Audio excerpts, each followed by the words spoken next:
وڵێ دەمانەوێت دۆخی ئێستای سووریا زیاتر شرۆڤە بکەین بە تایبەت لاگەری هێرشی تورکیا و گروپەکان بۆ سەر کۆبانێ لەگەڵ میوانەکەمان بەڕێز ئەنوەر حسێن ڕۆژنامەنووس کە بە سوپاسەوە لە ستۆدیۆ لەگەڵمانە کاک ئەنوەر سپاس بۆم دەرفەتەوە زۆر بەخێر بێ.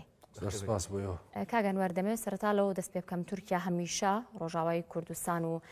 هەستەدەی بە مەترسی بۆ سەر ئاسایشی وڵاتەکەی زانیوە. دوێنێ شەو فەرماندەی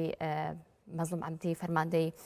هەسەدا ئامادەی خۆی نیشاندا لەوەی کە ناوچەیەکی لە شەکدا ماڵڕا و لە کۆبانێ دروست بکرێت. پێ دوایە لە دوای ئەو دەست پێشخەریەی مەزلوم عەبدی تورکیا بۆ چوونی بگۆڕە یاخود مەترسی و هەڕەشەکانی کەم بکاتەوە. زۆر سپاس. لە ڕاستیە ئەم ماوەیە هەسەدە و مەزلوم کۆبانی دووسێ دەست پێشکەری باشیان ئەنجامداوە. یەکیانەوەیە کە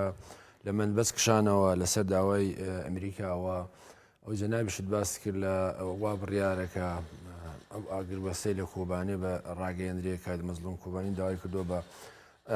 بێچەک لەو ئەو منتقەی کۆبانێ. بەڵام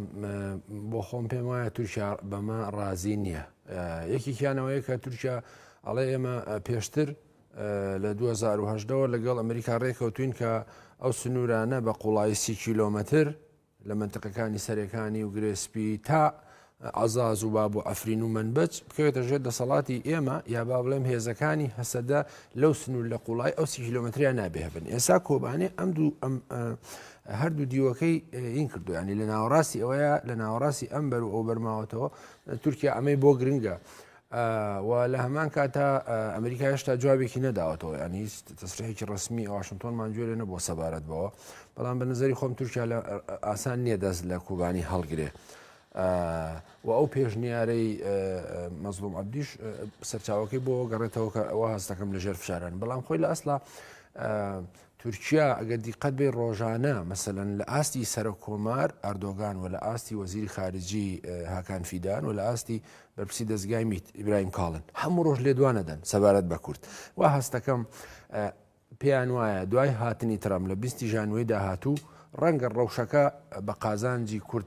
بچێتە پێش. بۆی پێیان وایە ئەو پرۆسە سیاسی ئەو پرۆسە ئەمنیە ئەو ئۆپراسیۆنانەی ئەیانەوێ تا 20 ژانوێی کۆتایی پێبێنن و ئەو سنوورانە کۆنتترۆلکەن. و بەڕاستی تورکیا جگە لەمانە زانی بۆ خۆم پێم وایە تورکیا هەر هەدەفی پاراستنی ئەو قوڵایە استراتیجی نییە سنوورەکانی، بەڵکو تورکیا ئێستا دیقەت بی لە ئەفرین و ناوچەکانی تردراوی لیرەی تورکی بەکارێنێ و سیستەمە بانقیەکەی خۆی و هەوڵەدا ئەو سیستەمە ئیداری لەوێ هەیە لەوێ جێکاتەوە. ئەمە هاوشێوەیە کە لە قوڕس کردوێتی لە 1974. خاڵێکی تریش ئەوەیە بەڕاستی تورکیا لە هەموو ئەو شوێنانەی کە پەلاماریەدا ئۆپراسیۆنی بووەکە ئامانجێکی تری شاراوی هەیە، ئەوش دەست بە سەراگرتنی توراس و شوێنەوارە ئەساریە گرنگەکانی ئەو منتقەیە. ینی ئێستا کاتی خۆی مەسەن گۆڕی شاسلێمانی بردووە لە کۆبانێ و هەڵی گرتۆ بردوێتە لادەیەک لە نزیک سنوورەکانی خۆی و بە دوای ئەمایگەڕێ. یەکیان سەرچاوەکانی بۆ بەدەستێنانی سەرچاوی مادی، یەکشیان بۆ بردننی ئەم حەزارەت و کللتور و کە لە پولی تاریخیوانەوە لە باشووری کوردستانیش لە ماوە ڕابردوودا لە ئۆپراسیۆنەکانی بۆ سەرچاگیارە لە شاخی قمری ئەمەی کردووە شوێنەوارێکی زۆری دزیوە بردوێتی کە بە سەدان ملیۆن دلار خەمڵێنێ. وەجگەلەوەی کە بۆ خۆشتان نەزانن لە دوای ڕووداوەکانی بەهاری عەرەبیە و هاتنی بۆ ناوچە کوردنشینەکان هەموو دارە زەیتونە تاریخەکانی هەڵکەند، هەم بۆ اقتصادیێرە وێرانکە و هەم خۆشی سوودلێوەرگێ. یعنی تورکیا ئامانجێکی زۆر بەربڵاوی هەیە، ئامانجێکی زۆر داگیرکاری بڵاوی هەیە. بەڕاستی ئەگە بەری پێ نەگیرێ بە تەنیا بە ناوچە کوردنشینەکانیشەوە ناوەستێ. ئەوێ هەرێمێکی تورکمان لە ناوچەکانی حەڵەب و تەڕەفعەت ئەوانە دروستکە کە لە سەتایەکی پێکاتەی سووریان. بۆیە یعنی بە نظری من تورکیا بە درێژایی تاریخی 600 ساڵی ئیمپراتۆرەتەکەی و لە دوای ڕوخانی ئیمپراتۆرەکەت و هاتنی دروستبوونی دەوڵەتی ئەتاتورکی نوێژ هەمیشە چاوتێبڕین و تەماعی گەورەی هەبووە. ینی ئەم چاوتێبڕین و تەماعی نابڕێتەوە مەسەڵەن هەر چاوتێبڕینی لەسەرەوە لەسەر مەسەلەی ناوچە کوردنشینەکان نییە. یعنی ئێستا لە ناوچەی ڕادۆڤا لە بولگاریا کەمینەیەکی تورکمان هەن کەچی بەردەوام گێچەڵی هەیە لەگە بولگاریا کە داوای حکمی زاتیان بۆکە، کەچی مەسەلەن زیاتر لە 20 ملیۆن کورد لە وڵاتەکەی خۆیان ئامادە نیە مافی زمانی کوردیان پێ بدەن. باشە بەس کاگەنۆر ینی قۆناغەکە هەستیارە و دەگوتری هەمومانشی کە ئێستا کاری بۆ کراوە و ئەم گۆڕانکاریانە ئامادەکاریە بۆ هاتنی سەردەمی ترامپ. ئەنی ڕەنگە گیانی پێش ترامپ و گیانی دوای دەست بەکاربوونی ترامپ کۆمەڵێک جیازی زۆری تێدابینی بینیشمان لە 4 ساڵی دەسەڵاتی ترامپدا پەیوەندیکی ئەو تۆ باشی لەگەڵ ئەردۆغان و لەگەڵ تورکیادا نەبوو هەستەکەی ترامپ بتوانێت سنوورێک بۆ ئەم پەلاویشتن و خۆ بە گەورەزانین و فراوانبوونی تورکیادا بنێ کاکبژار لە ڕاستی هەندێک لە چاودێرانی خۆراوەیەڵێن ئەنی تەوەقعکردن و پێشبینیکردن لەسەر هەڵوێستەکانی ترامپ زۆر کارێکی قورسە بەڵام بەشێکی زۆر لە چاودێرانی دنیاش پیان وایە هاتنی ترامپ ئاڵگۆڕی گەورە لە منتقەکەیان ڕووەدا ئەو خۆی ئەوەی ڕاگەیاندووە کە ئەو ئێوێ لەگەڵ هاتنە سەرکاری خۆی کێشە و قەیران و شەڕ لە خۆڕەڵاتی ناوەڕاستان نامێنێت ئەو کارێکی قورسە لەنە ئەو هەموو زلهێز و ململانێنە بەڵام پێم وایە هاتنی ترامپ لە 20 ژانوێی داهاتوو ینی سەردەمی سیستمی سیاسی جیهانی پێش هاتنی ترامپ و دوای هاتنی ترامپ ئاڵگۆڕی زۆر بەخۆیەوە بینێ بەڵام ئەوەی کە بۆ نمونە وا هەست دەکەم مثلەن لە پشتیوانی لە دەسەڵگرتنی پشتیوانی رووسیا لە بەشار ئەسەد و سووریا پێم وایە ڕێکەوتنێکی ڕانەگەیەندرا و هەبووە جاری پێشش لێرە بۆ جەنابتم باس کرد یعنی پۆتین ویستی دیارریەکی پێشوەختە لەسەر سینێکی زێر پێشکەشی ترامپ کا لە بەرامبەر ئەو هەڵوێستانی کە ناندوێتی لە حملەی هەڵبژارنەکەی ئەمریکایە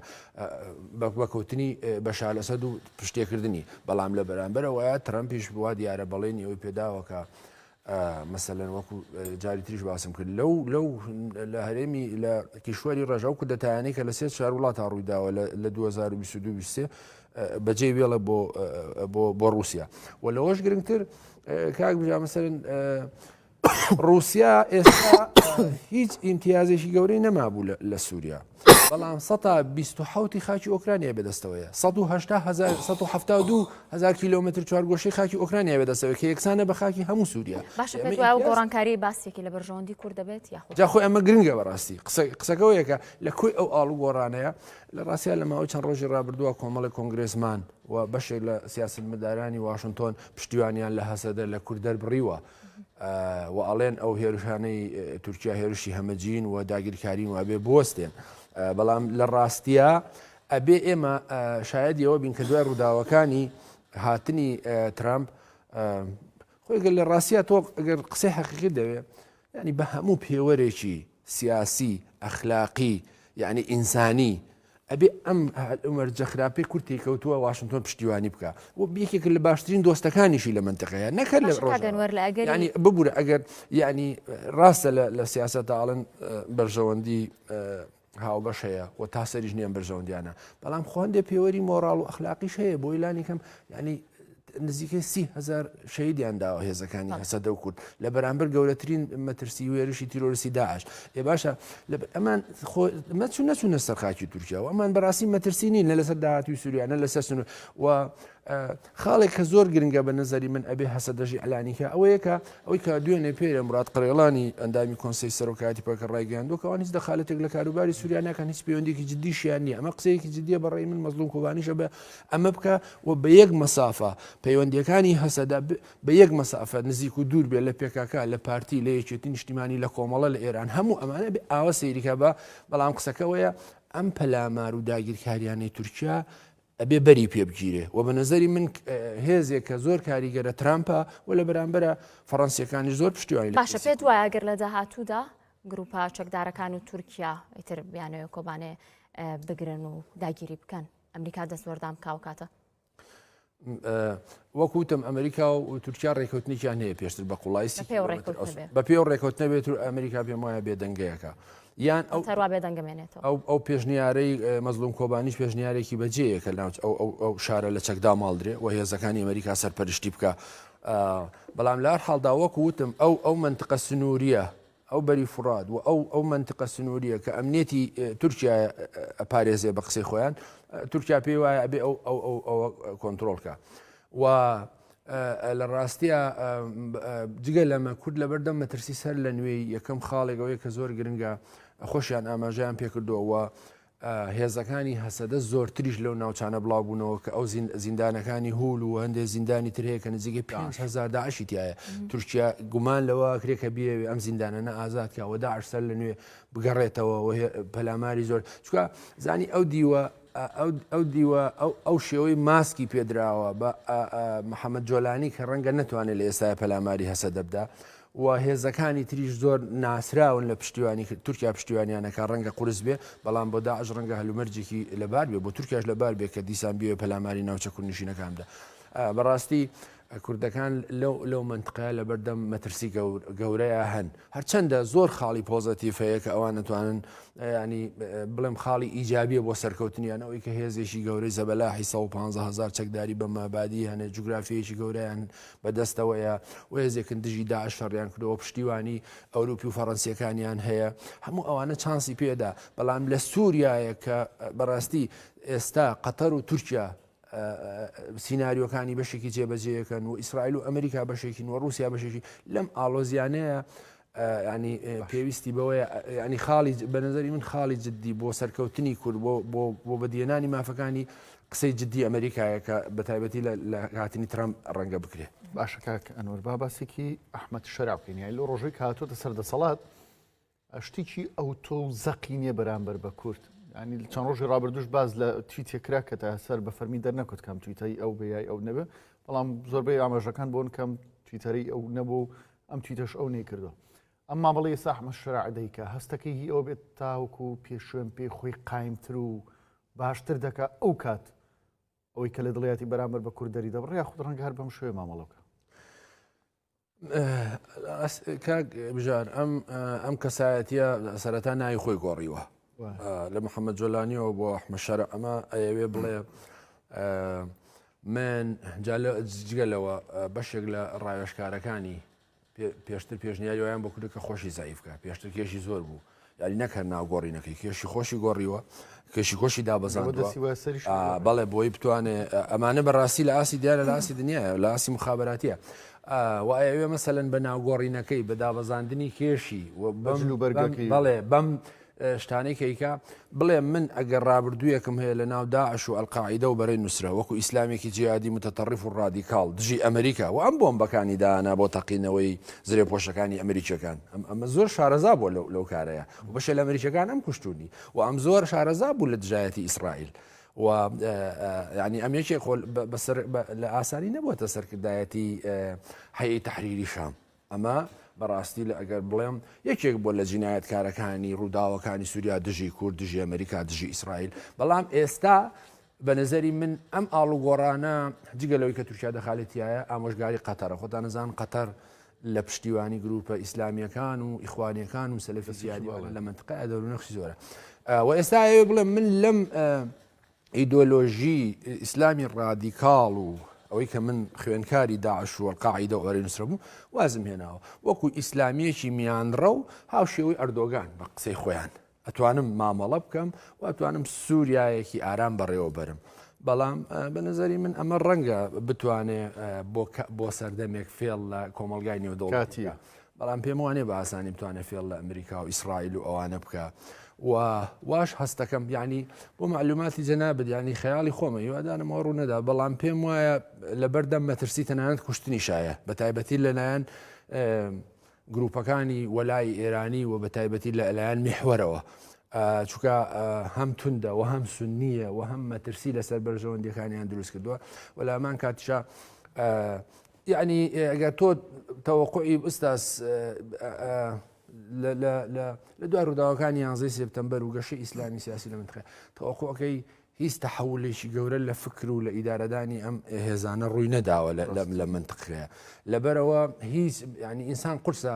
پێی وابێکە ئەحمەد شەرع بتوانێت کەسێکی پرۆلار و دیموکراتی خواست بێ و سووریایەکی ئارام بەڕێوە وە کورد قبول وانە ینی مەسەلەن خۆ بەڕێوەبەری کورد قبولکە خۆ کورداوای دەوڵەت سەربەخۆ ناکەن لە ڕۆژاوای کوردستان زۆر قورسە مەسەلەن ئەو مەسەلەن کچێک ڕسمی لەگەڵ بگرێت کەچی پێشەوەڵێ ینی مەسەلەن ئازادی شخصیشی قبول نییە خەڵک لەسەر جادە جگەرا کێشە هێزەکانی لیانێن بەڵێ جاخۆ کاکی ئەنجا مەسەلەن میدیای جیهانی ئەم ڕەخنانە قبولەکە بەڵام بەشە لە میدیای عەربی و بەشە لە میدیای کوردیش پێم وایە جۆلانیان زۆر ئیبراستر کردووە لەو حقەتەی خۆی و ئەگەر دیقەت بێ من ڤیدۆک لە مۆبایلەکەمە حەزەکەی سا بۆ بنێرم ئەو سەربازە دیلانەی کە لە 7 دیسەمبەر گرتویانن چاڵێکیان بۆڵ کەندون یەک یەک فیشیان خانە چاڵەکە یەک فشێکیان پێ خانە چاڵەکەەوە ئەمان مەسەرن لە میدیای جیهانیە کەم فۆکەسی خراوەتە سەر بەڵام زۆرتر فۆکەس لەسەر زیندانەکانی ڕژێمی سووریایە خۆکو وتم ئەم پسپۆڕی دانانی بۆمبەکان بوو بۆ زری پۆشە ئەمریکەکان و ئەوروپیەکە بۆ زۆر قورسە بەڕاستی بڵێ کە لە سایەی ئەم هێزە خەڵکی سووریا لە نەهامەتیەکانی بەشار ئەسەدەوە قۆناغێک گوێزنەوە بۆ قۆناغێکی دیموکراسی و ئازادی بێ قەید و شەرت و مافی ژنان و مافی کەمینەکان و ئانە بۆیە